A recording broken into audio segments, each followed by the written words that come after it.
Thank you Vinod. మొత్తం ప్రస్తుతం మనం చూడొచ్చు అమరావతిలోని ఇవాళ జంగిల్ క్లియరెన్స్ కార్యక్రమం మొదలు కాబోతుంది. మొత్తం 23,000 ఎకరాల ప్రాంతంలో ఇలాంటి ముళ్ళ కంపలన్నీ మొలిచిపోవడంతో వీటన్నిటిని క్లియరెన్స్ చేసేటువంటి పనిని సిఆర్డీఏ ఇవాళ నుంచి చేపట్టింది. ప్రస్తుతం మనకు వెనుకున్నట్టు చూడొచ్చు ఈ మెషిన్స్ అన్ని కూడా జంగిల్ క్లియరెన్స్ కోసం పెట్టారు. దాదాపుగా 36 కోట్ల వ్యయంతో ఈ జంగిల్ క్లియరెన్స్ కార్యక్రమాన్ని చేపట్టారు.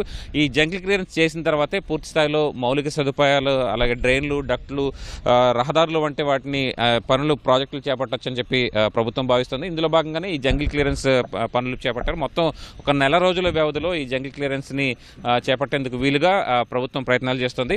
అయితే మనం స్పష్టంగా చూడొచ్చు ఇక్కడ వెనుకున్నటువంటి యంత్రాలన్నీ కూడా దీనికోసం పెట్టారు. ఎన్సీసీకి సంబంధించినటువంటి ఈ మొత్తం ఎన్సీసీకి సంబంధించినటువంటి మెషిన్స్ అన్నీ కూడా ఈ నెల రోజుల్లో ఈ జంగిల్ క్లియరెన్స్ కార్యక్రమాన్ని